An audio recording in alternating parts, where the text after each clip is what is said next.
교회력. 우리의 달력과 같은 거야. 일상의 우리 달력과. 그런데 그 교회력에 보면은 그 예수님의 삶에 초점을 맞추고 있습니다. 예수님의 오심을 기다림부터 예수님의 탄생, 또한 이 땅에서 고난 받으심, 또한 십자가, 또한 부활. 그리고 우리가 계속해서 사병을 살펴보는 것처럼 예수님의 승천하시기 직전에 예수님이 하신 말씀, 즉 성령을 아버지께서 보내주실 것이니까 너희는 기다리라는 거죠. 그러면서 성령이 오신 것이 성령 강림 주일입니다.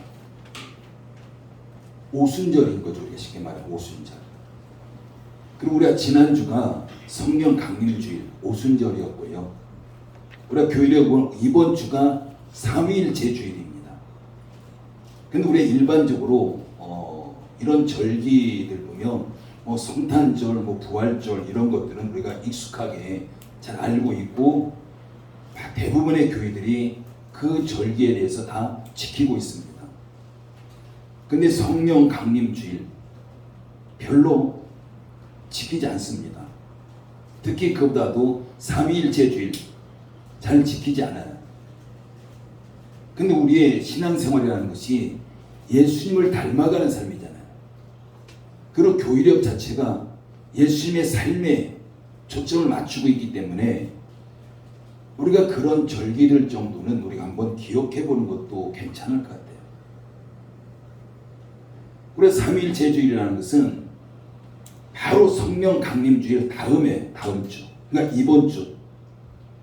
그러니까 우리의 신앙생활의 핵심 삼위일체 하나님이잖아요. 성부 하나님, 성자 하나님, 성령 하나님.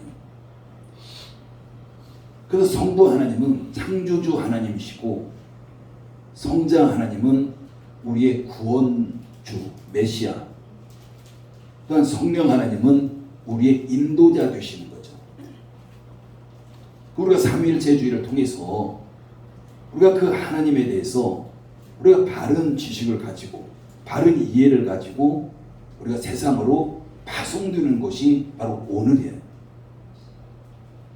우리가 사도행전 지금까지 살펴봤듯이 바로 제자들이 성령 충만했을 때 오순절 성령 강림, 그들이 성령 충만했을 때 그들은 세상으로 나갔습니다. 길거리로 나갔죠. 그래서 그들이 한 게 뭡니까? 복음을 전한 거. 방언을 말하면서 각각 다른 언어로 그분에 모여진 사람들에게 복음을 전하는 바로 그들의 삶이었습니다. 그럼 우리도 예수님의 삶에 초점을 맞춘다면 바로 오늘이 우리 모두가 세상으로 파송되는 날입니다. 우리가 지난주에 성령을 받았고 성령을 받은 자들이 성령 충만함으로 복음을 가지고 세상으로 파송받는 날, 그게 바로 오늘이에요. 그러면서 우리가 성부 하나님, 성자 하나님, 성령 하나님, 이 하나님에 대한 바른 이해를 가지고 바른 믿음을 가지고 성령 충만함으로 그 복음을 두고 세상에 나가는, 이게 바로 우리의 모습이어야 되는 거죠. 근데 우리는 많은 경우 예수님에 닮아간다고 하지만, 예수님의 삶을 담는다고 하지만 그 삶에 별로 관심 없어요. 우리의 많은 신앙생활이 뭔가 예수님을 닮는다 했을 때 우리의 초점은 뭔가 복을 받는 데 초점을 맞추고 있습니다. 여러분, 복 받는 게 우리의 신앙생활 초점이라면 천국 가시면 돼요. 그럼 그거보다 더 큰 축복은 없습니다. 눈물도 없고 슬픔도 없고 어떤 고생도 없고 온갖 좋은 것밖에 없는 그 천국, 그거 이상 큰 축복이 어디 있습니까? 우리가 이 땅에 남겨져 있다는 것은 복 받기 위해서 남겨져 있는 것이 아니라 복음 때문에 남겨져 있는 겁니다. 아직도 여전히 복음을 받아들여야 될 사람이 있기 때문에 하나님은 저와 여러분들 통해서 복음을 전하기를 원하시는 거죠. 그러면 삼위일체 주일 오늘은 우리에게 정말 중요한 의미가 있는 그런 주일입니다. 우리 안에 성령님 계시잖아요. 그럼 우리가 성령 충만하기를 원하고 성령 충만 받기를 원하는데 그 목적 자체가 복음이어야 된다는 거죠. 그래서 우리가 세상에 나가서 성령 충만함으로 우리가 복음을 전하면서 살아가는 삶, 이게 바로 신앙생활인 거죠. 예수님의 승천하기 직전에 제자들에게 아버지께서 약속한 성령을 기다리라고 말씀하셨습니다. 그런데 제자들은 예루살렘의 어느 다락방에서 지금 모여서 간절히 기도하면서 성령을 기다렸고, 그러자 하나님께서는 약속하신 그 성령을 제자들에게 보내주셨습니다. 그러면서 그들이 성령이 임했을 때 제자들 모두가 성령으로 충만해졌죠. 여러분, 성령으로 충만해졌다는 것은 가만히 있을 수 없다는 겁니다. 여러분 한번 생각해 보십시오. 성령 충만한데 아무것도 하지 않는다. 있을 수 없는 거죠. 그건 성령 충만한 게 아닙니다. 우리가 풍선을 불으면 팡팡팡 불어보십시오. 풍선이 아주 터질 듯이 그 안에서는요, 바람이 밖으로 계속 나오려고 하는 거예요. 그게 충만입니다. 성령도 마찬가지죠. 우리가 성령 충만해졌다면 우리 안에서는 밖으로 뭔가가 나오려고 하는 그 강력한 힘이 있는 겁니다. 그게 뭐냐면 바로 복음인 거죠. 그래서 우리가 지난주 살펴봤던 것처럼 바로 제자들의 성령 충만했을 때 그들이 견딜 수 없는 거예요. 가만히 있을 수 없는 겁니다. 그래서 모든 제자들이 예루살렘 길거리로 나갔고, 길거리로 나가서 성령의 말하가심을 따라서 방언으로 말하기 시작했고, 즉 그들이 전한 것은요, 각각의 언어로 복음을 전한 거예요. 그게 성령 충만의 목적이었습니다. 우리가 성령 충만하다고 하는데 우리는 많은 경우가 뭔가 열정적으로 찬양하고 열정적으로 예배를 드리고 열정적으로 봉사하고 헌신하고, 우리가 이런 모습 보면 저 사람 성령 충만하네 라고 해요. 물론 그럴 수 있습니다. 근데 진짜 성령 충만하면요, 그 성령 충만한 모습이 복음으로 나타나는 거예요. 우리 예배로도 찬양으로도 나타나지만 복음으로 나타나는 거죠. 목적 자체가 복음입니다.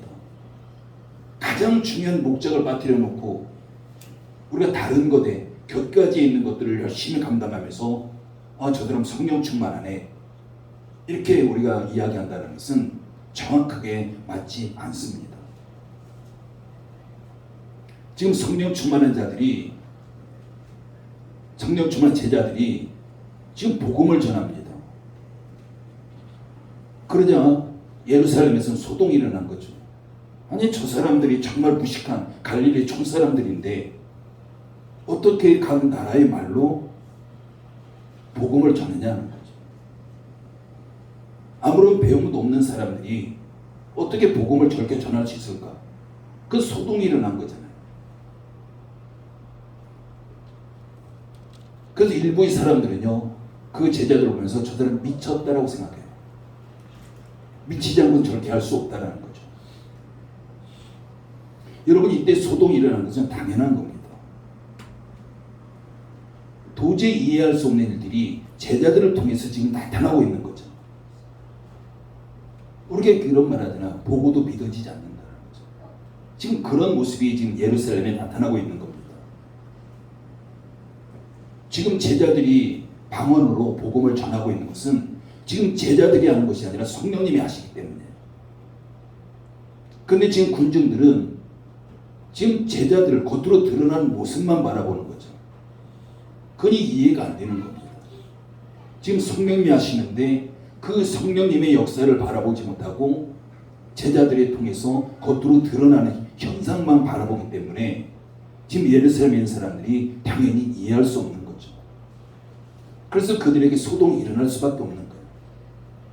이해가 되지 않으니까 저들이 미쳤다라는 거죠. 이때 베드로가 11사도와 함께 아마 높은 곳에 올라갔을 거예요. 그러면서 큰 소리로 설교를 시작하는 겁니다. 그게 오늘 본문 말씀이에요. 14절 말씀 같이 읽어볼까요? 14절 읽습니다. 시작. 베드로가 11사도와 함께 서서 소리를 높여 이르되 유대인들과 예루살렘에 사는 모든 사람들아, 이 일을 너희로 알게 할 것이니 내 말에 귀를 기울이라. 오순절을 지키기 위해서 여러 나라로부터 흩어져 살던 유대인들, 또한 이방이지만은 유대교로 개종한 자들, 이런 사람들이 예루살렘에 지금 모여 있습니다. 그래서 베드로는 예루살렘에 살고 있는 유대인들과 또한 여러 나라에서 온 그런 디아스포라 유대인들, 또한 개종한 이방인들, 지금 그들에게 큰 소리로 지금 설교하는 거죠. 베드로가 지금 설교하는 것은 이 일을 내가 너희에게 알게 하겠다는 겁니다. 여러분, 이 일이 뭡니까? 이 일은 군중들이 지금 소동하고 있는 일이죠. 이 일들이 왜 군중들을 소동하게 했고 왜 군중들을 놀라게 했을까? 그걸 설명하겠다는 겁니다. 지금 베드로가 이 일을 핵심, 바로 36절 말씀이에요. 36절 읽어볼까요?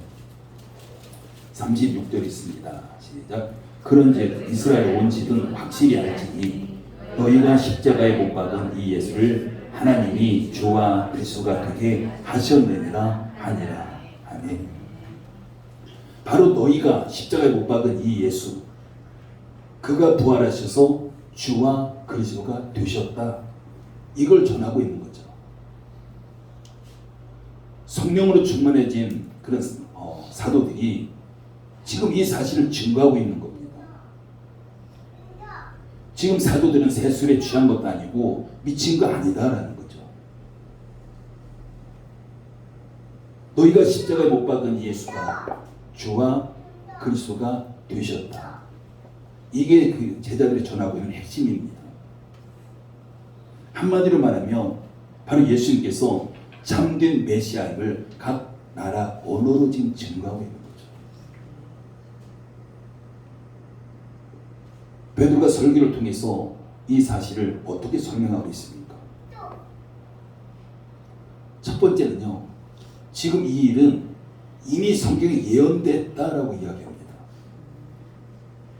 예수님의 십자가 사건, 부활 사건, 그리고 부활 이후에 주와 그리스도가 되신 그 사건, 이것은 이미 성경에 예언되어 있는 것이다 라고 지금 설교하고 있습니다. 두 번째 베드로가 강조하고 있는 것은 베드로가 지금 예수 그리스도께서 이루신 이 구원은 성경에 약속된 것이 성취다라고 이야기하죠. 이미 예언되어 있었고 약속되어 있고, 근데 지금 예수님의 이 사건은 하나님께서 그 약속을 이루신 성취임을 베드로가 지금 설교하고 있습니다. 여러분, 우리가 알듯이 구약은 예수 그리스도에 대한 약속이에요. 근데 그 약속이 예수님을 통해서 이 땅에서 이루어졌다. 이게 바로 신약입니다. 근데 베드로는 이 사실을 길게 설명하고 있는 거죠. 또한 세 번째는 베드로가 설교하고 있는 것이 예수 외에는 구원이 없다라고 설교하고 있습니다. 오직 예수님만이 유일한 구원주시고 오직 예수님만이 구원받을 수 있는 길임을 설교하고 있는 거죠. 36절 보면은 너희가 십자가에 못 박은 이 예수를 하나님이 주와 그리스도가 되게 하셨다는 거죠. 주, 우리의 삶의 주인입니다. 그리스도, 메시아예요. 구원주입니다. 그래서 지금 베드로는 그곳에 모여있는 사람들에게 예수님을 주와 그리스도로 믿으라고 설교하고 있는 거예요. 여러분, 이들은 예수를 믿는 자 아닙니다. 오순절을 지키기 위해서 예루살렘에 모여왔지만 이들은요, 유대교예요. 예수님의 십자가 사건, 부활 사건 믿지 않는 자들입니다. 그래서 지금 제자들은 예루살렘에 모여있는 그 유대교인들에게 바로 예수님을 주와 그리스도로 믿으라고 선포하고 있는 거죠. 오직 예수님만이 너희의 구원이 있다. 다른 곳에는 전혀 구원이 없다라고 지금 선포하고 있습니다. 여러분, 우리 주변에 보십시오. 오늘날도 예수를 증거하는 자들 참 많습니다. 어떻게 보면은 우리만 전하지 않고 있을 수 있어요. 주변에 많아요, 전하는 자들. 지금 순간에도 세계 각지에서 선교사들이 파송돼 가지고 그분들이 예수를 증거하고 있습니다. 근데 복음을 증거하는 사람들 중에 바른 복음이 아닌 잘못된 복음을 전하는 자들 참 많아요. 쉽게 말하면 예수님 외에 다른 것을 전하는 겁니다. 예수님만 전해야 되는데 예수님을 전하는 것처럼 그렇게 보장되어 있지만 정작 그들이 전하는 것은 예수님이 아니라는 사실입니다.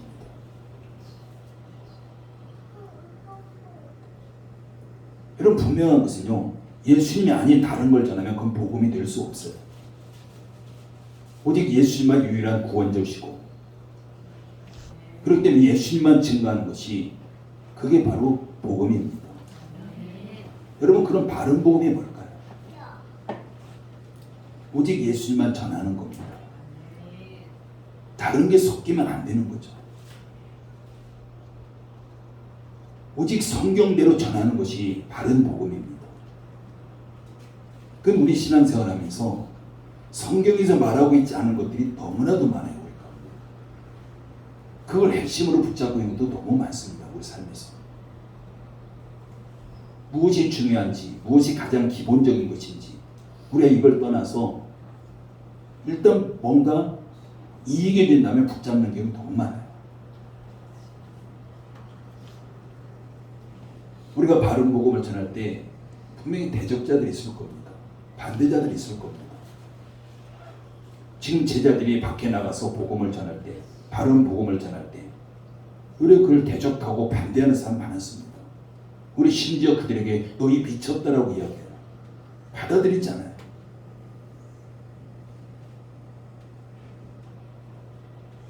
우리가 복음을 전할 때 마찬가지예요.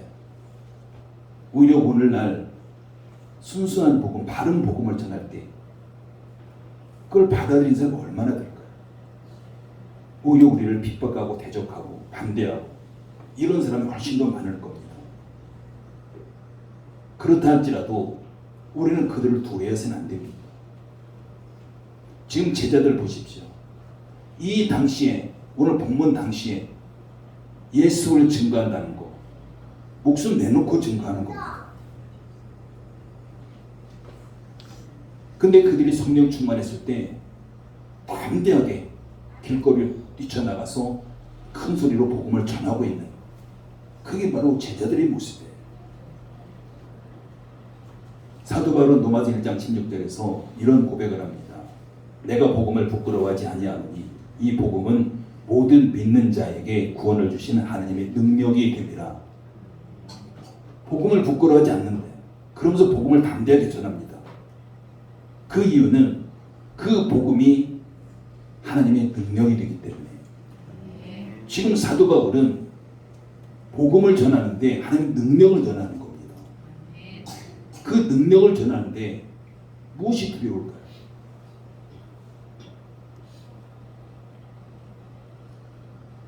우리가 전하는 복음은요, 하나님의 능력입니다. 우리가 하나님의 능력을 전하는 거예요. 근데 우리가 복음을 전하지 않으면 어떻게 될까요? 누군가 전할까요? 물론 누군가는 전할 겁니다. 내가 복음을 전하지 않으면 하나님은 누군가를 통해서도 복음을 전하게 하실 거예요. 내가 복음을 전하지 않으면 그 복음이 하나님의 능력이라고 할지라도 그 복음 자체만 가지고서는 어떤 능력도 어떤 역사도 나타나지 않습니다. 우리가 복음을 전할 때 복음이 능력이 되는 거예요. 우리가 아무리 많은 돈을 가지고 있어도 사용하지 않으면 아무런 가치가 없잖아요. 우리가 아무리 많은 복음의 능력을 가지고 있어도 내가 그걸 전하지 않으면 그 능력이 될 수가 없습니다. 나타나지 않습니다. 아무런 소용이 없는 거죠. 하나님의 능력은 우리가 전할 때 나타납니다.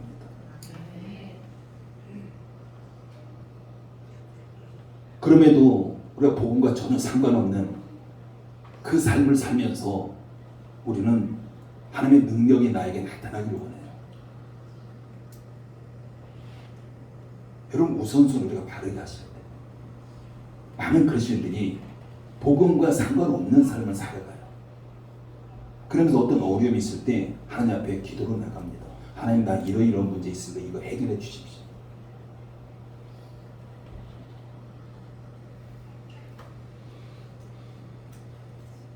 여러분, 우리에게 하나님께 주시는 것, 능력, 우리의 어떤 필요한 자원들, 하나님께서 왜 주실까요? 하나님의 아들이기 때문에 이 땅에서 잘 먹고 잘 살아야 되기 때문에 그래서 주실까요? 그게 목적일까요?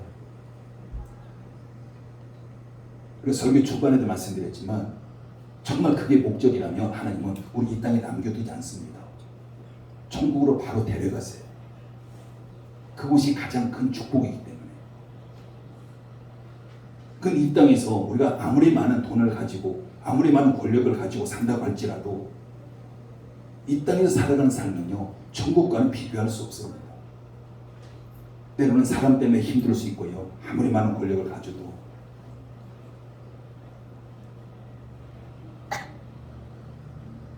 천국과는 비교할 수 없는 거죠. 그런데 우리가 이 땅에 하나님께서 남겨두신 것은 복음을 전해야 되기 때문에 이 땅을 남겨두신 겁니다. 그게 1순위예요. 첫 번째입니다. 그 우리에게 모든 자원들, 우리의 건강, 물질, 그 어떤 것이든지 우리가 이 땅에서 잘 먹고 잘 살기 위해서가 아니라 복음을 전하기 위해서 주신 거고요. 우리가 복음을 전하는 삶을 살아갈 때 그 가운데 하나님의 능력이 나타날 것이고 그 능력은 우리의 삶에도 많은 영향력을 미칠 겁니다. 그때 우리가 복된 삶을 살아가는 거예요. 근데 우리는 복음과 전혀 관계없는 삶을 살아가면서 하나님 앞에 하나님의 능력을 구합니다. 문제 해결을 구합니다. 건강을 구합니다. 그렇게 주시면 뭐 하려고요?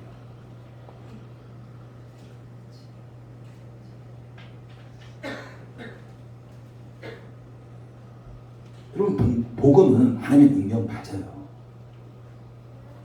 근데 복음 스스로는 절대로 능력이 나타나지 않습니다.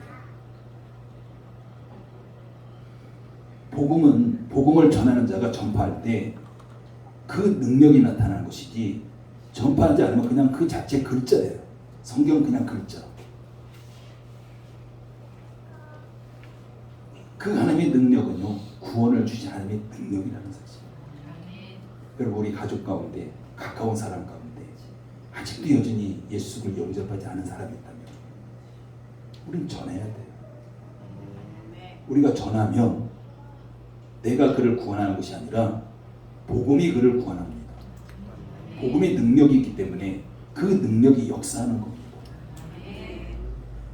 그래서 우리는 끊임없이 전하고 또 전하고, 이게 우리가 해야 될 일입니다. 여러분, 지난해 방글라데시 갔을 때 그 다카에서 우리가 후원하고 있는 그 랑가마티 고아원까지는요, 국내선 비행기를 타고 치타곤까지 갑니다.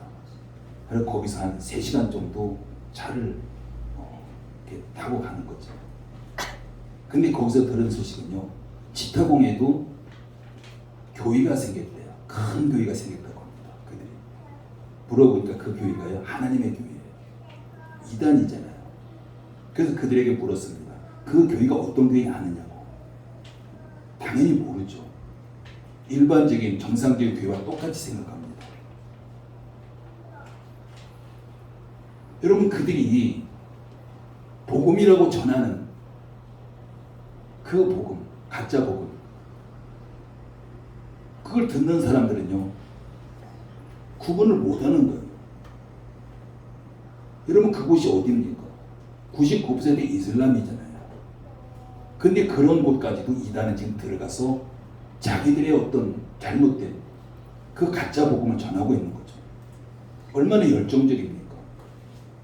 그런데 우리는 진짜를 가지고 있으면서도 진짜를 전하지 않아요. 전하면 능력이 나타난다고 성경은 분명히 말씀하고 있는데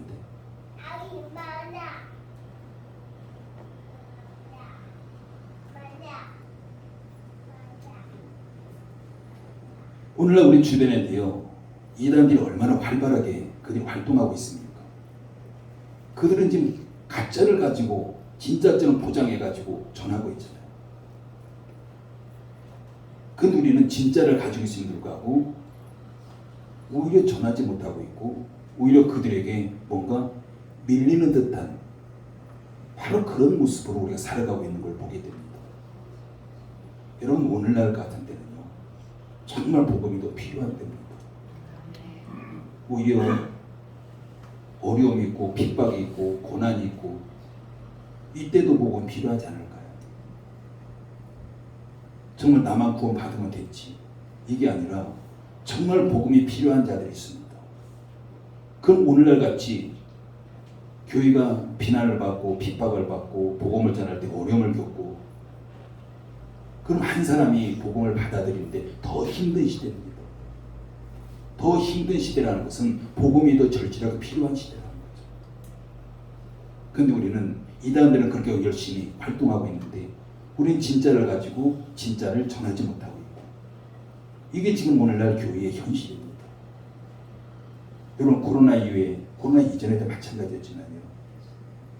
정상적인 교회는 줄어가고 있는데 이단들은 늘어가고 있습니다. 이게 왜 그렇겠습니까?